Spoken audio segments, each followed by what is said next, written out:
नमस्कार। दोपहर 1 बजे की बड़ी खबरों में आप सभी का स्वागत है। मैं हूं नीलू और हम आपको बता दें कि योगी सरकार के नए मंत्री आज पहली बार लोक भवन पहुंचे और सीएम योगी से मुलाकात की।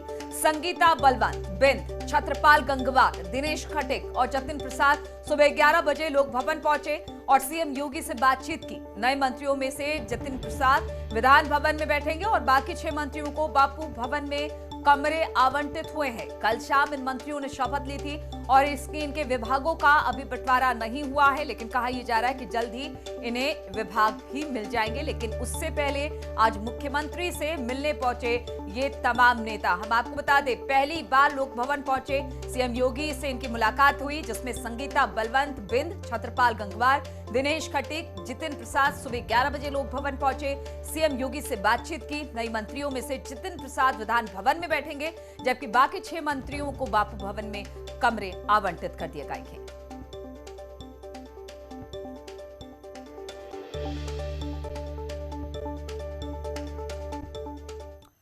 और न्यूज 18 से खास बातचीत में जतिन प्रसाद ने कहा कि अब मैं बीजेपी का सिपाही हूं, मुख्यमंत्री मुझे जो जिम्मेदारी देंगे वो निभाऊंगा।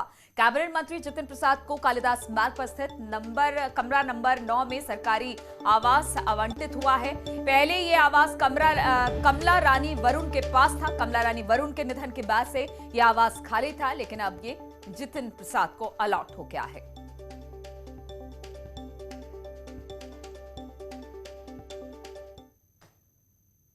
अब मुझे मालूम नहीं है, मुख्यमंत्री जी का विशेष अधिकार है, जो निर्देश होगा उसका पालन किया जाएगा। आप सर कैबिनेट मंत्री हैं, सबसे वरिष्ठ मंत्री का आपका ओहदा दिया गया है, तो आपकी डिमांड क्या, कुछ इच्छा भी है किसी विभाग में काम करने की? नहीं, इच्छा यही है कि सौभाग्य है कि जनता की सेवा करने के लिए जिम्मेदारी दी गई, अवसर प्राप्त हुआ है। पूरी मेहनत और लगन जी इसके साथ प्रधानमंत्री जी का जो निर्देश है, सबका साथ, सबका विकास, सबका प्रयास, उसके अनुसार कार्य करेंगे। और मुझे पूरा विश्वास है मोदी जी और योगी जी के नेतृत्व में यहाँ उत्तर प्रदेश में पुनः भारतीय जनता पार्टी की सरकार होगी। वहीं राज्य मंत्री संगीता बलवंत बिंद ने मंत्री बनने के लिए सीएम योगी और पार्टी नेतृत्व को धन्यवाद दिया। विभाग के सवाल पर उन्होंने कहा कि पार्टी के जिम्मेदार सिपाही के रूप में मुझे जो जिम्मेदारी दी जाएगी उसे मैं निभाऊंगी। बनने के बाद पहली बार लोक भवन में आ रही हैं आप मुख्यमंत्री से मुलाकात करने के लिए, आज की मुलाकात के क्या मायने? सर्वप्रथम मैं आपके चैनल के माध्यम से उत्तर प्रदेश के यशस्वी मुख्यमंत्री माननीय श्री योगी आदित्यनाथ जी को, शीर्ष नेतृत्व को और संगठन को हार्दिक बधाई देती हूं और अपने जनपद वासियों के साथ साथ पूरे प्रदेश को नमन करते हुए उन्हें बहुत बहुत बधाई देती हूं। और जो समय मिला है, सरकार ने जो अवसर दिया है, उस पर पूर्णतः खरी उतरने का प्रयास करूंगी। पोर्टफोलियो को लेकर बहुत चर्चाएं चल रही हैं, कुछ ऐसा लग रहा है आपको कि कौन सा विभाग मिलना चाहिए? जी नहीं, अभी इसकी कोई सूचना नहीं है और कोई संभावना नहीं है, जल्द ही आपके सामने होगा। इच्छा आपकी किस विभाग में ज़्यादा काम करने की? हम भारतीय जनता पार्टी की सिपाही हैं। भारतीय जनता पार्टी का सिपाही हर मोर्चे पे काम करता है। जो विभाग मिलेगा उस दायित्व का बखूबी निर्वहन किया जाएगा। तो निषाद पार्टी के अध्यक्ष डॉक्टर संजय निषाद ने न्यूज 18 से खास बातचीत में मंत्री नहीं बनाए जाने के सवाल पर कहा कि इससे कुछ नहीं होता, बीजेपी हमारे समाज के लिए काफी काम कर रही है। उन्होंने दावा किया कि बीजेपी के साथ मिलकर निषाद पार्टी 2022 में सरकार बनाएगी। एमएलसी के साथ साथ मंत्रिमंडल विस्तार में भी आपको स्थान मिलेगा, क्या इसको लेकर के भी कोई मन में कोई कसक है? तो हमारे लिस्ट में है ही नहीं। हमारे लिस्ट में तो खाली हमारे लोगों को ये तो प्रतिष्ठा दिया, मैं तो बधाई दे रहा हूँ ना, धन्यवाद देता हूँ। हमारा उद्देश्य है केवल हमारे समाज का जो आरक्षण का मुद्दा है, जो संविधान में लिखा हुआ है, कोई अलग से लिखना नहीं है। 70 साल से 70 गुना इन लोगों ने उलझा रखा था, उसे सुलझाने में थोड़ा समय लग रहा है। भारतीय जनता पार्टी, मैं धन्यवाद दूंगा। बन पाने की कसक है कि नहीं? कोई नहीं, मंत्री से नहीं। हमें हमारा समाज का हिस्सा जो दबाया था वो मिलने के सारे प्रक्रिया शुरू हो गई।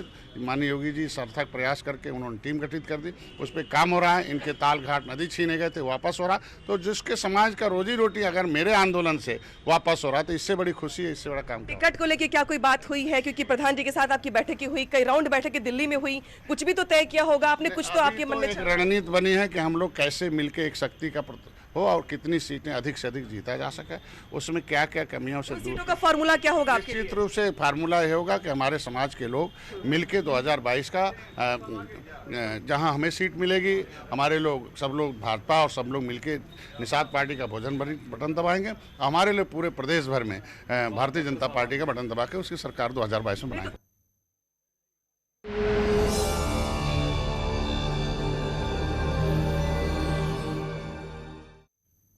तो राष्ट्रीय डिजिटल स्वास्थ्य मिशन, प्रधानमंत्री मोदी ने वीडियो कॉन्फ्रेंसिंग के जरिए नेशनल डिजिटल हेल्थ मिशन की शुरुआत की। इस मौके पर प्रधानमंत्री मोदी ने कहा कि नेशनल डिजिटल हेल्थ मिशन से स्वास्थ्य के क्षेत्र में क्रांतिकारी बदलाव होगा, गरीबों को आसानी से इलाज मिलेगा। साथ ही पीएम ने कहा कि भारत के पास सबसे बड़ा डिजिटल इंफ्रास्ट्रक्चर है।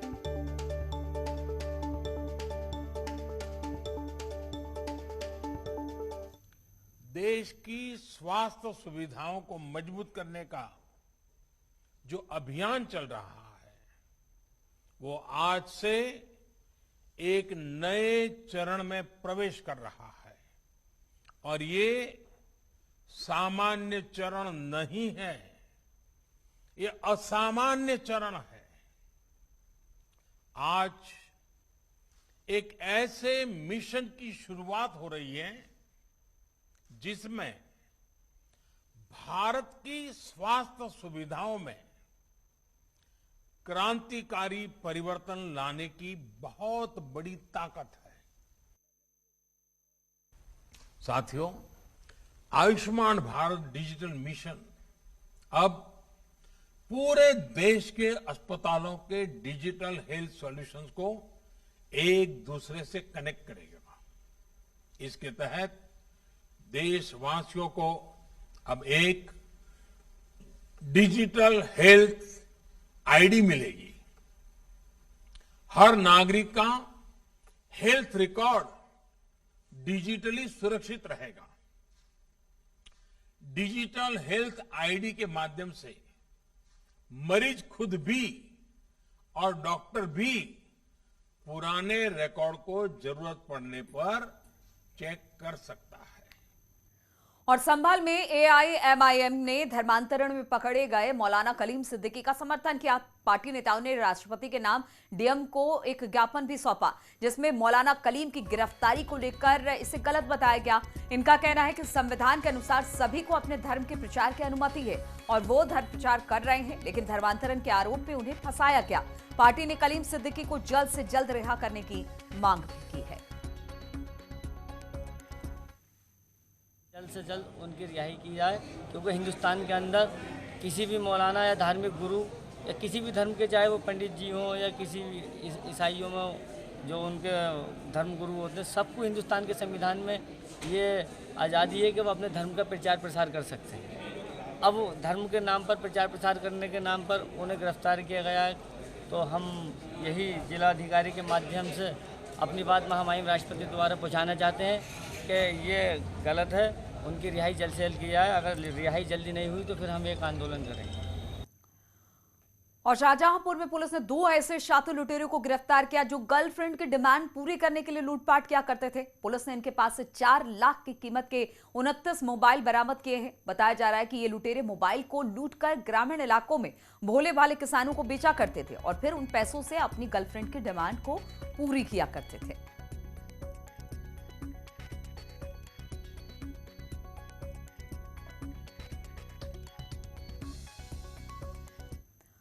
और आगरा में पुलिस ने 700 करोड़ का फर्जीवाड़ा कारोबार के मास्टरमाइंड नितिन वर्मा को गिरफ्तार किया है। सीजीएसटी के प्रवर्तन टीम ने यह गिरफ्तारी की है। आरोप है कि नितिन वर्मा ने फर्जी आधार और पैन नंबर के आधार पर 126 फॉर्म अलग अलग राज्यों में पंजीकृत करवाए थे और बिना माल का लेन देन किए 700 करोड़ के फर्जी बिल, ई-वे बिल जारी किए। 126 फर्जी फॉर्मों में आपस में ही लेन देन दिखा दिया। इससे 102 करोड़ से अधिक की टैक्स चोरी की गई। फेरी वालों, छोटे दुकानदारों, आम लोगों को लोन दिलाने के बहाने उनके दस्तावेज लेकर 2017 से 2029 के बीच फर्जी फॉर्म रजिस्टर्ड कराई गई।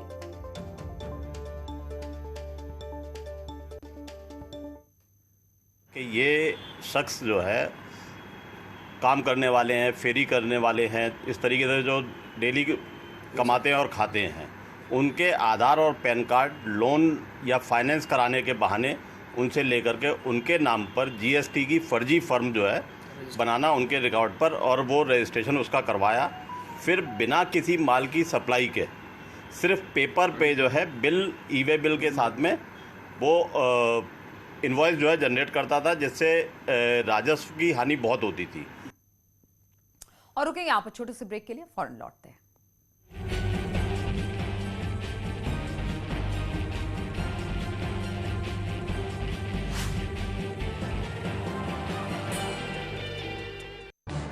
इस न्यूज हेडलाइंस के प्रायोजक पेट सफा आयुर्वेदिक जूस। पेट सफा, हर रोग दफा।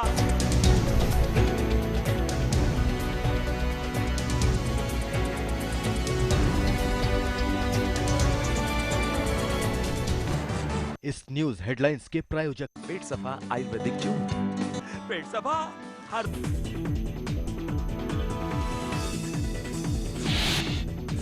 एमी अवार्ड के लिए नॉमिनेट किए जाने पर बेहद खुश है Nawazuddin Siddiqui. Film series man में निभाया है अहम किरदार।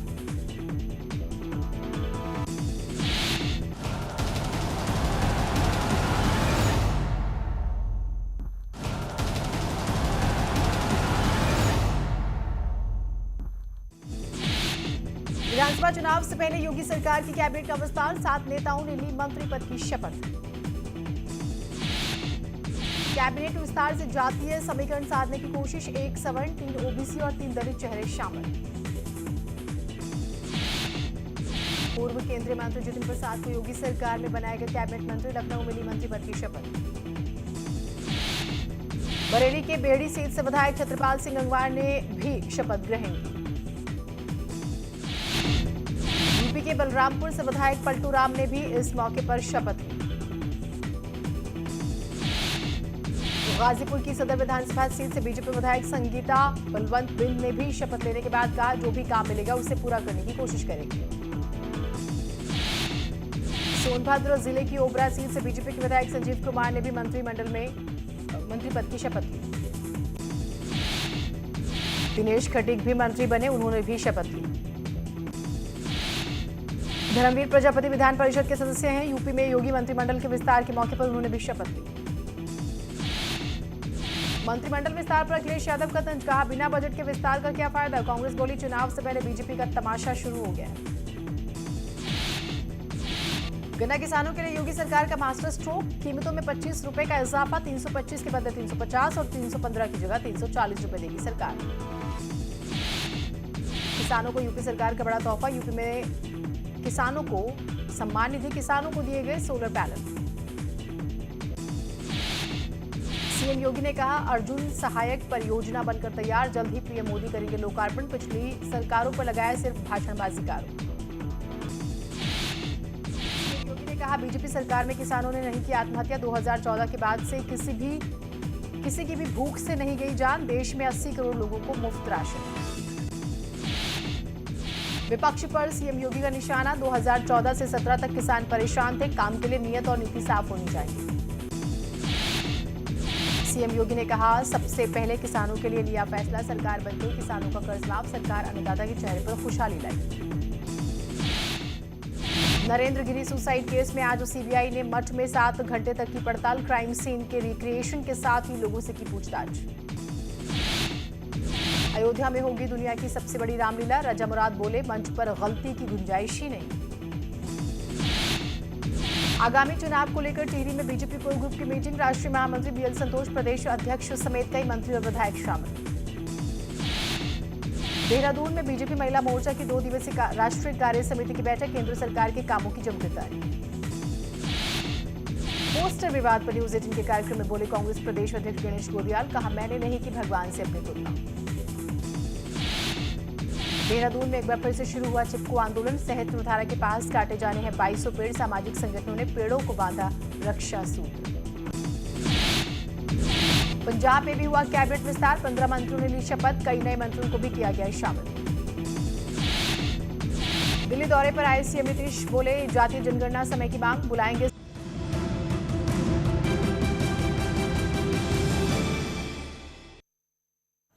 तो कृषि कानूनों के किसान संगठनों ने आज भारत बंद बुलाया और इस बंद का एसपी सहित कई विपक्षी दलों ने समर्थन किया।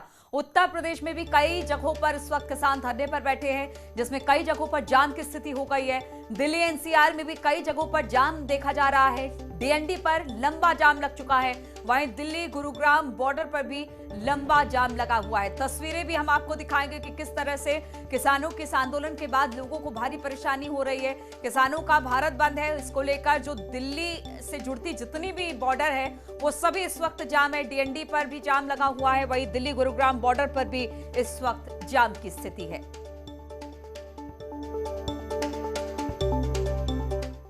उधर केंद्रीय राज्य मंत्री कौशल किशोर ने किसान संगठनों के भारत बंद को पूरी तरह से असफल बताया। उन्होंने कहा कि बंद में सिर्फ राकेश टिकैत और उनके कुछ समर्थक ही दिख रहे हैं। उन्होंने कहा कि इन लोगों ने किसान आंदोलन को राजनीति बना दिया। अब किसान भी उनके साथ नहीं है। भारत बंद तो नहीं हो रहा है।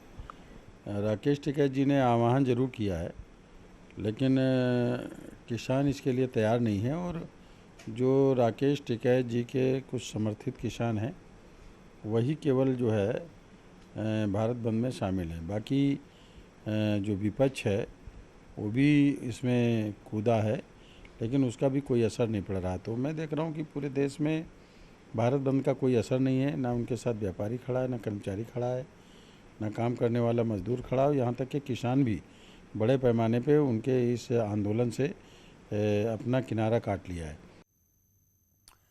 तो उत्तर प्रदेश के कई शहरों में किसानों ने प्रदर्शन किया। आपके सामने हम अब 3 तस्वीरें दिखाएंगे, जिसमें शामली में किसानों ने चक्का जाम किया। गुरुद्वारा और विजय चौक पर किसानों के प्रदर्शन के चलते गाड़ियों की लंबी लंबी कतारें देखने को मिली। मथुरा की बात की जाए तो यहां पर भी किसानों ने यमुना एक्सप्रेसवे के राया कट के पास बरेली मार्ग को जाम किया। इस दौरान एक्सप्रेसवे पर भारी पुलिस बल की तैनाती रही। इसके चलते किसान एक्सप्रेसवे पर नहीं चढ़ सके। बागपत की बात की जाए तो बागपत के बड़ौत और खेकड़ा कस्बे में किसानों ने हाईवे और चौराहों पर जाम लगा दिया।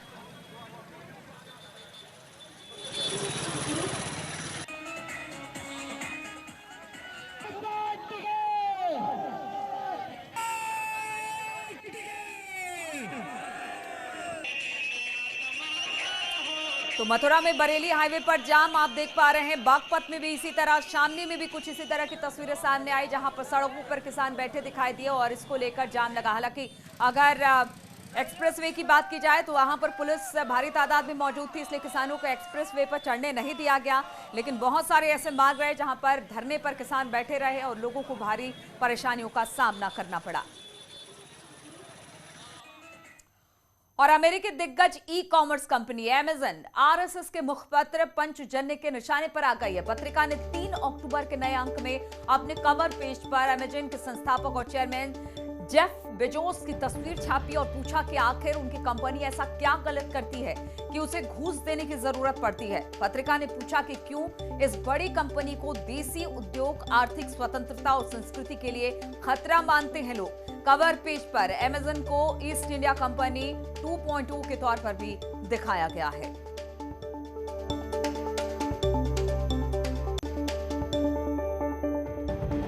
पंचजन्य के निशाने पर जेफ बेजोस आ गए हैं। अमेज़न पर उन्होंने करारा प्रहार किया है। साथ ही साथ उन्होंने कई सारे ऐसे सवाल उठाए हैं पंचजन्य में, जिसको लेकर अमेज़न पर उन्होंने कहा कि ये ईस्ट इंडिया कंपनी की तरह काम कर रही है।